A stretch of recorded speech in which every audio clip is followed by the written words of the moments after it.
بسم اللہ الرحمن الرحیم۔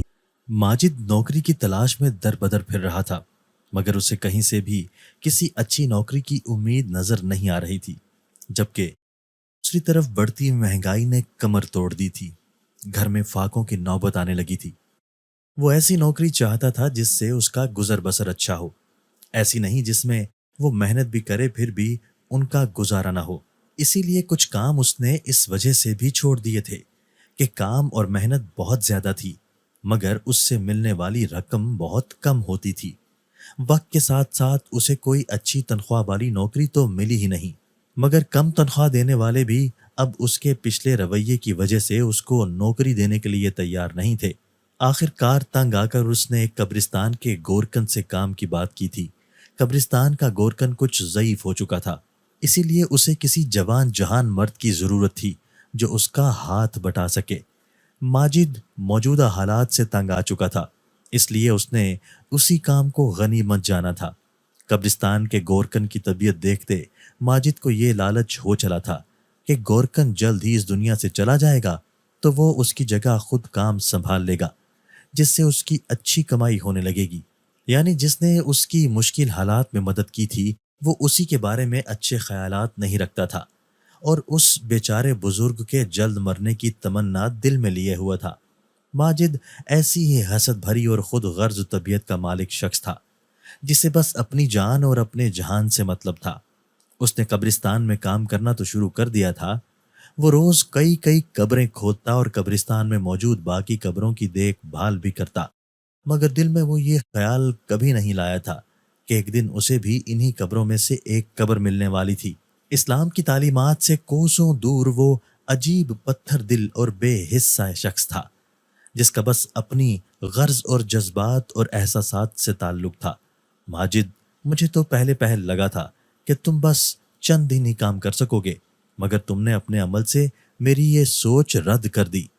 اسلم گورکن نے اپنے پاس بیٹھے ماجد کو مخاطب کرتے ہوئے کہا تھا۔ کیوں چچا، تمہیں ایسا کیوں لگا تھا؟ بھلا مجھے بھی تو پتہ چلے۔ ماجد نے گورکن کی بات پر حیران ہوتے ہوئے استفسار کیا۔ ارے اس لیے بھیا کہ بڑے بڑے دل گردے والے بہادر لوگ قبرستان میں رات کا ایک پہر بھی نہیں گزار سکتے، یہاں تک کہ کئی لوگ تو رات کے وقت قبرستان کے سامنے سے گزرتے بھی ڈرتے ہیں۔ گورکن نے اپنی سوچ کو ماجد پر واضح کیا تو ماجد کے چہرے پر استہزاء سی مسکراہٹ آ گئی تھی۔ ایک بات تو چچا، میں کسی سے ڈرتا ورتا نہیں ہوں، اور دوسری بات چچا، یہ پیٹ کا دوزخ بھرنے کے لیے بندہ ہر جائز و ناجائز کام کر گزرتا ہے۔ ماجد کا انداز سرد بھرا تھا، چہرے پر پتھریلے سے تاثرات تھے۔ کہہ تو صحیح رہے ہو تم۔ میری تمہیں نصیحت ہے کہ بہادری اچھی بات ہے، مگر پتھر دلی کسی صورت اچھی عادت نہیں ہے۔ ہمارے دل میں انسانیت اور سب کے دکھ درد محسوس کرنے کا جذبہ لازمی ہونا چاہیے۔ ویسے بھی تو ہم دن رات یہاں قبروں کے درمیان گزارتے ہیں، ہمارے سامنے کیا امیر اور کیا غریب، سب کا یہی ٹھکانہ بنا ہے، تو ہمیں اس سب سے سبق حاصل کرنا چاہیے۔ گورکن نے ماجد کے تاثرات سے کچھ اچھا محسوس نہیں کیا تو اس نے اپنی طرف سے اس کی اصلاح کی کوشش کی تھی، مگر اس کی باتیں ماجد نے ایک کان سے سن کر دوسرے کان سے نکال دی تھی۔ ویسے بھی اس کا ارادہ یہاں ہمیشہ کام کرنے کا نہیں تھا، وہ اس کے ساتھ کسی اچھے کام کی تلاش میں بھی تھا۔ جیسے ہی اسے کوئی اچھی تنخواہ والا کام ملتا وہ یہ قبرستان والا کام چھوڑنے کا ارادہ رکھتا تھا۔ ماجد اپنے ماں باپ کا اکلوتا بیٹا تھا۔ باپ تو کب سے اس دنیا سے جا چکا تھا۔ پہلے باپ کماتا تھا، اس کے بعد ماجد کی ماں لوگوں کے گھروں میں کام کر کے اپنا اور ماجد کا گزر بسر کرنے لگی تھی، مگر جلد ہی بہت سی بیماریوں میں گھری گھر بیٹھ گئی تھی۔ اس عرصے میں ماجد نے بس ویلے نکمے لڑکوں کی طرح زندگی گزاری تھی، پڑھائی بھی کچھ خاص نہیں کی تھی، دوست بھی اسی کے جیسے آوارہ قسم کے تھے۔ راہ میں آتی جاتی لڑکیوں کو چھیڑنا اور انہیں ہراساں کرنا ان کا محبوب مشغلہ تھا۔ کئی لڑکیوں سے اس کے ناجائز تعلقات تھے۔ اس کی ماں کے گھر بیٹھ جانے پر وہ مجبوراً کام کے لیے نکلا تھا، اور وہ بس اب لگے بندھے اپنے اور اپنی ماں کے لیے ہی کام کر رہا تھا۔